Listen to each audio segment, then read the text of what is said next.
Voilà, bonjour. Je viens de recevoir cet appareil d'échographie qui s'appelle Wisonic Clover 60. Il est destiné à une association qui travaille surtout en Namibie et d'autres pays africains avoisinants. Et leur demande, c'était d'avoir un appareil qui soit solide, performant et qui résiste à toutes sortes de températures et d'environnements. Ici, regardez déjà le boîtier. Il est fait avec du matériau composite spécial très résistant. Ce qui permet de travailler dans des environnements qui sont assez hostiles, par exemple très secs ou très chauds ou humides. Alors maintenant, pour le mettre en route, c'est facile. On presse juste ce bouton que je viens de presser là. Et je profite de vous montrer le clavier pendant qu'il bon, il est déjà en route. Pendant qu'il est en train de se mettre en route, mais comme il est déjà en rouge, je vous le montre quand même. Euh, Déjà pendant la nuit, il est illuminé, donc ce qui est pratique pour trouver les boutons. Tout ce qui est autour de la boule traçante est facile à trouver. Vous avez le bouton 7, les mesures, les calculs et puis un curseur. Donc c'est une flèche en fait qui permet de cliquer sur le menu.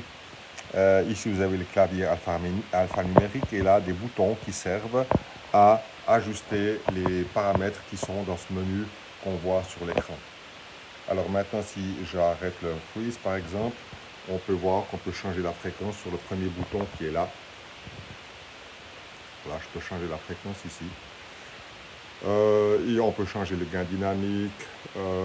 SSI, c'est une espèce de filtre qui permet d'optimiser beaucoup mieux les contours. Et là, c'est différentes couleurs d'échelle de gris que vous pouvez avoir. Et là, le bouton de focalisation.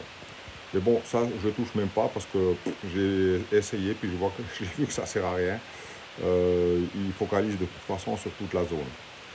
Aussi une chose, c'est que vous avez donc le gain qui est juste là, vous avez l'échelle qui est juste à côté.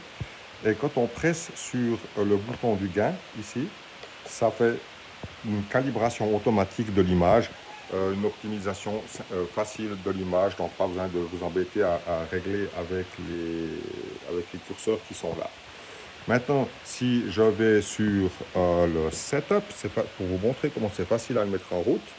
Donc vous avez un bouton qui est ici, setup, voilà, et c'est là dedans, voilà, ça ouvre une page, et vous pouvez mettre le nom de votre hôpital, du médecin, etc.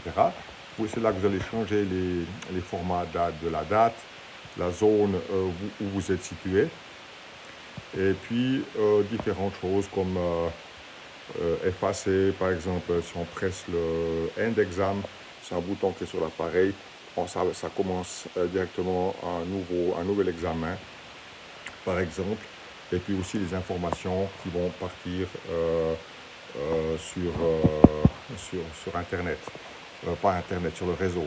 Ensuite, vous avez les différents types d'examens qu'on peut aller enclencher là, et les mises en réseau qui sont faciles à faire. Si par exemple je regarde, je viens là, il faut que je m'enlève un peu que je vois ce que je fais, le voilà, hop, je clique, et c'est là-dedans tout simplement que vous allez mettre les paramètres du réseau où vous allez connecter votre appareil d'échographie. Celui-ci, il a l'option avec connexion par câble, mais c'est aussi possible de faire par Wi-Fi, mais c'est une option. Vous avez aussi les modules d'ICOM disponibles.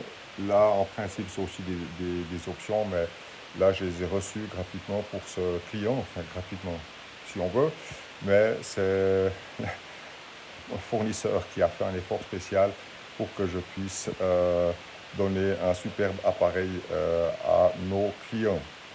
Maintenant, voilà, quand on a fait tout ça, on peut aller cliquer sur OK. Ah, aussi une chose, pour les examens, pour les choisir dans quel ordre vous voulez avoir les examens dans vos presets. D'accord? Et puis, simplement, il suffit de presser, de choisir un examen et puis d'aller cliquer sur Up pour le faire monter. Les applications, les packages d'applications, ce sont ici toutes les applications possibles qu'on peut avoir pour cette sonde, par exemple. Prostate, les reins, cardiologie fœtale, etc., etc. Et si j'éteins, je fais ici. Aussi, une chose qui est intéressante avec cet appareil, c'est qu'il a la connexion possible pour deux sondes en une seule fois. Alors cette machine ici a deux sondes. Elle a la sonde convexe qui fait de 5 à 1 MHz, plus celle qui fait la linéaire qui fait de 4 à 15 MHz. Et elle est même dotée de lignes ici si vous voulez procéder à des infiltrations, des ponctions ou des blocs nerveux.